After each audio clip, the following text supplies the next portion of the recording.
or sugarcane. But first, let's talk about new reports indicating that Chinese hackers may have accessed computers at the Department of Defense.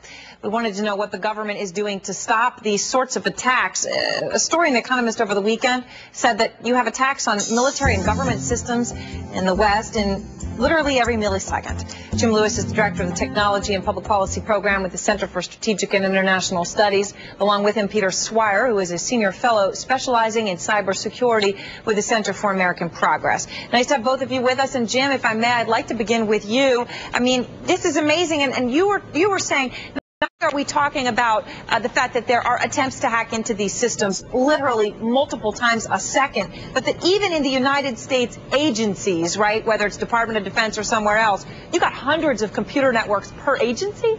Yeah, that's right. And when you look at a place like Defense or Treasury or even the State Department, you've got dozens of networks, hundreds of networks, and they're all at different levels of security. That's one of the reasons that hackers have some success. We have some very secure networks, but we've also got some networks that, well, could use a little improvement. Peter, can we as Americans be confident that our government knows which network is important and which network isn't, and has taken all the appropriate steps to keep the important ones safe, or no? Well, you know, there's been report cards done by the Congress in the House on a lot of the government agencies, and they aren't the grades you'd want your kids coming home from school with. They're C's and D's and a bunch of F's. So this has been a consistent problem. The government's known about it, and I tend to think cybersecurity hasn't gotten enough attention over the last several years. So let's just assume, Peter, that we were going to say this is a priority. Do we have any idea of what it would take to make sure these systems were safe? I mean, just in terms of the logistics, in terms of the cost? Well, one of the things is that when you're saying what makes the system safe, about 90% of our critical infrastructure is actually held in private hands. And one of my concerns is that we haven't had enough leadership from top people in the government, even White House leadership, to make sure that the critical infrastructure, that the public and the private working together are doing what they need to do. That had been a White House level effort for a number of years, but it's dropped off and now it's deep in the bureaucracy. So, Jim, are we just going to end up the only way that we learn and make this a priority and make it happen is when we have some sort of a massive attack that does result in some sort of a massive security breach? Well, no. I mean, people have been focusing on it for a few years. I mean, when you go back to the start, this has been a problem for about 20 years now.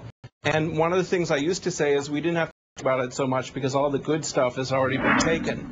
That's not completely true. But what we do need is, as Peter says, a little more attention from both the Congress and the White House, and we need a little more money. I mean, this is going to be expensive to fix, and it's going to take a long time. So don't expect to see improvement for the next couple of years. Jim, what's a little more money?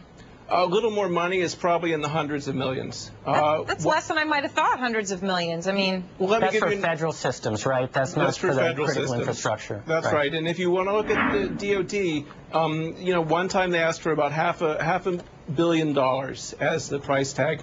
It might have gone up, it might have gone down a little, but we're looking at, you know, hundreds of millions across the federal government. You know, it will take a number of years to just figure out which systems are the ones that need fixing. There are some things they're doing to improve, you know, how you get onto a network, to improve the software that's running on a network. So we will see progress. It's just going to take a while. Can I just ask you all before we go briefly, you know, we hear that the Department of Defense is saying it was China in the most recent case that might have been involved in the hacking, and some say maybe Russia does. You know, if our Department of Defense and our president is aware that other foreign states, right, are hacking into our systems, how is that just something that they gloss over and mention on page A16 of a newspaper? Well, I mean, it would seem it's almost a declaration of war, isn't it? Well, if I can, one thing there is that the attacks rarely come directly from the people doing the attacks. They come routed through universities, they come routed through other third places. And so if you try to go back against the actual computers that attack you, you'd often be blowing up innocent people.